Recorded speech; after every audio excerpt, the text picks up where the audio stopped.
It's 25 years since R.E.M. released that great album Out of Time. It made this most political of American bands into a global phenomenon, which lasted until their friendly split in 2011. They have just released a special anniversary edition of Out of Time. It includes a remastered version of the album and much more. R.E.M.'s frontman Michael Stipe, now sporting an impressive beard, and bassist Mike Mills joined me a bit earlier. Proper length of time for technology to change enough to where when you remaster it, you can actually make it sound maybe not better, but certainly a little clearer, to hear things you couldn't hear the first time. It's certainly enough time for us to be okay with looking back at something we've done, which is not normally how R.E.M. operates. How would you define the R.E.M. sound? Because it is distinctive. Well, clearly for many years it was dominated by the sound of Peter's guitar, because he played in a non-traditional manner. He didn't play block chords, he played arpeggios, which most guitarists weren't doing. And then, of course, Michael's voice was the signature sound of R.E.M. So Michael's voice was the thread that carried through whatever other changes we went through. But at this point, we decided to change the guitar sound that Peter was playing. I started playing more keyboards than bass. Bill Berry started playing things other than just a drum kit. We just shook things up as much as we could. I can remember the album coming up and absolutely loving it at the time, but like a lot of people, I didn't really understand it. Can we talk about a couple of the songs? Losing My Religion is not about becoming an atheist. No, it's not. So what does losing my religion actually mean, Mike? It's a Southern term that means that something has pushed you to the point where you're questioning your faith. And it's used quite casually in the South. It's not something that would actually question your faith. It just means that it rained and you got your hair wet, or the lunch that you ordered wasn't as good as you thought it would be, or someone... So essentially you're just losing it. Yeah. You're losing it. Yeah. Now, it's famously said, I think by both of you in the past, that you really dislike one song in this album, Shiny Happy People.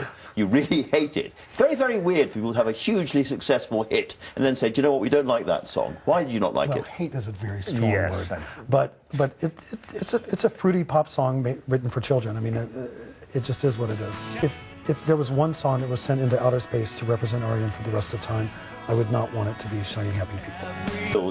It was said recently that you were watching U2 in a big stadium event and thought, do you know what, I could be up there, I could be doing that. And then you thought, nah, don't want to do it. You know, for the first 2 or 3 songs, I really missed it. And I said, oh, because I know how much fun that is. And I was thinking, man, I could still be doing that.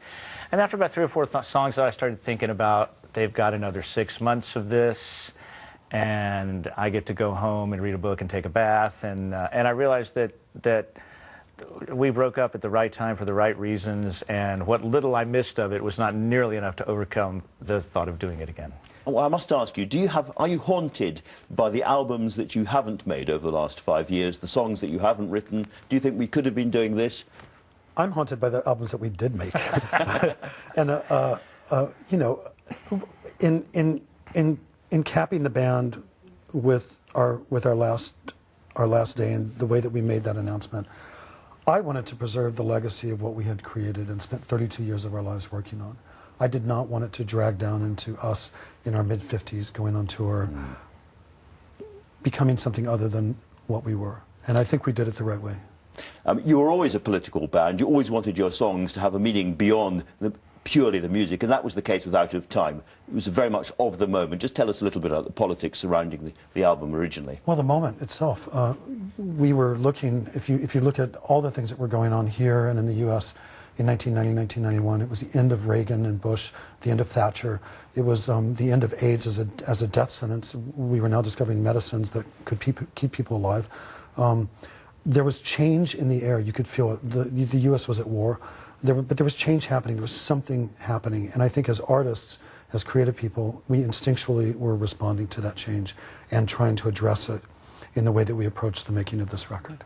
And there's certainly a lot of change in the air right now. What was your reaction to the Trump victory? And you weren't Hillary supporters, I think, were you, either of you, particularly? I was a Hillary supporter. I was also a Bernie Sanders supporter. I campaigned hard with Bernie Sanders, and I support and stand by what he said in the New York Times a couple days ago. He did an op-ed saying that if this administration is going to work for the working class of America, then he stands behind them 100%. If they're going to present even a shred of intolerance, whether it be towards women, Muslims, homosexuals, anyone, then he will stand in their way every step of the way. This was not a vote for racists or misogynists or sexists or people of intolerance. This was a vote against Washington. It was a vote against politicians. It was a vote against the establishment. And Donald Trump just happened to be in that position. People were voting in a protest, and Donald Trump was their choice. Almost all of Hollywood, most of the major rock stars that we hear about were with the anti-Trump candidates, one kind or another, and America turned her back on, as it were, all of you. Do you think there is a moment for people who are culturally powerful to say, do you know what, our involvement in politics has not necessarily been helpful? That's a possibility, but when people, I'm on Twitter, and when people come at me with that, I say, I think everyone should be involved in politics. Truck drivers, dentists, housewives, anyone at all, whatever your job, you should be involved in politics. And if we happen to be pop stars with a bit more of a platform than others, I don't think that should in any way limit our right to say how we feel. I agree. I have an opinion. I have a platform.